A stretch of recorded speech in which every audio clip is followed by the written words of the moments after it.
Another shakeup in Iowa, and establishment Republicans, well, they're not real happy with this one. A new poll shows Ron Paul on top with 23%.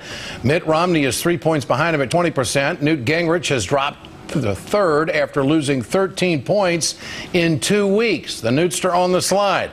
Republicans are getting nervous, and they're pulling out all stops to prevent a Ron Paul victory. Chris Wallace kicked things off last week on Fox, saying if Ron Paul won, it would discredit the caucuses. Iowa Republicans are echoing those remarks, and the knives are coming out. The co-chair of Michelle Bachmann's Iowa campaign said this about a Ron Paul victory: to see the process hijacked would be a concern for those who consider the honor we have of being first in the nation. Well, the Republican establishment sees Ron Paul, I guess you could say, as some kid in the back of the classroom with a smaller desk making a lot of noise, and they just have to deal with him so they can move on. They don't like Ron Paul. They don't want him. And they're afraid that he'll run as a third-party candidate if he just gets enough support around the country. They're trying to shut him up, discredit him any way they can, and it sounds pretty familiar, doesn't it?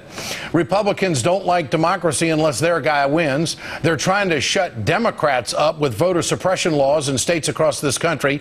But the thing about democracy is sometimes your candidate loses.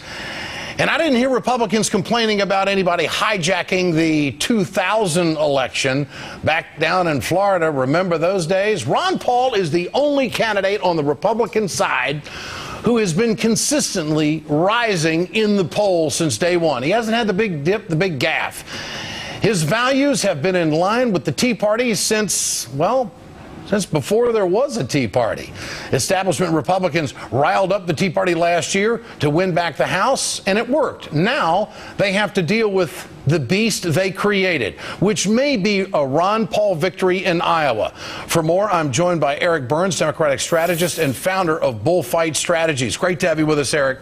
Thanks for having me back here. What's the big deal? You know, why are they trashing Ron Paul? Do they not want him part of the flock? What's going on here? What do you make of it? Of course they don't want him as part of the flock. They see him as kind of an interloper from the far right. And, you know, I would say in past years he was kind of considered the Lyndon LaRouche of the right wing, with obviously a much more serious following. But what's changed this year, unlike past years where Ron Paul has run, and I've talked to several Republican consultants about this, is that he actually has an organized ground game in Iowa and other states, which he's never really done before. And I think, you know, with all of the topsy-turvy nature of this primary, people didn't really realize that this guy could really have a groundswell and actually have an organization on the ground to win. One of his big qualities, from what I'm hearing from my sources in Iowa, is that he's so non-threatening. I mean, when you meet Ron Paul, he's good at retail politics. He's just one of the nicest guys in the room, and you can't hold a grudge against the guy. Although Iowa Governor Terry Branstad had this to say about the Iowa caucuses: people are going to look at who comes in second and who comes in third. I mean, is this strategy of pretending Ron Paul doesn't exist, is this going to work for the Republicans? I don't know that it will. I mean, because I feel like, you know, Ron Paul might be unique in this situation. You know, historically, the only person that's ever won the Iowa caucus and then gone on to win the presidency is George W. Bush. But with Ron Paul, if he were to actually pull this off and win this caucus, it would really force the media to take him seriously. And it's going to really put a damper on the plans of folks like Rick Perry and Michelle Bachmann, especially, whose campaign will essentially be over. She's put everything she has into Iowa. And considering that he's running, you know, in the top three going into New Hampshire and South Carolina, you know, it creates a real wrench in the works. Ron Paul still trails Newt and Mitt Romney nationally, but he's the only other really candidate that's in double digits. Washington Post ABC News poll: Newt at 30, Romney at 30, Ron Paul at 15. Does he have a chance beyond Iowa? What do you think? I think it's tough. You know, I think, look, this is a different Republican Party than we've dealt with 5 years ago. All the establishment folks I talk to say Romney, Romney, Romney. But, you know, that's what you were talking about earlier, them trying to put the fix in. And, you know, I've been saying for a long time that, you know, this Republican Party may be surprised at what the grassroots do. So, you know, You know, the people that are being attracted to Ron Paul are, I think, obviously greater in numbers than the last time that he's run for president.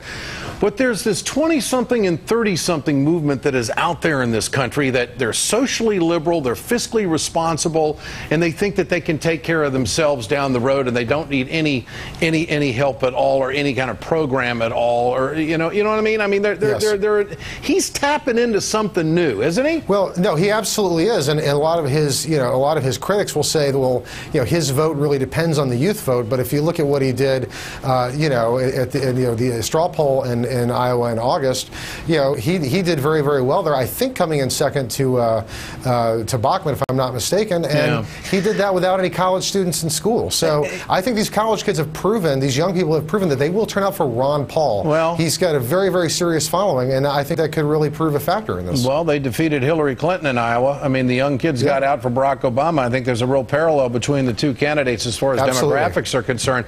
The question is, Ron Paul now, is his ego big enough? You don't see the ego in him when he's out working with people, but is his ego big enough to maybe fuel a third-party candidacy? I think it might be, and I'll tell you this time the reason why that is because he's never put together a serious field operation before, and clearly he made a decision with this campaign that he was going to do that. It's been working for him, and I think that if he can really come out and win this thing, and then show in New Hampshire, then I think you could possibly have a serious campaign. How long is it going to take for the Republicans to start trashing his son in the Senate, Rand Paul?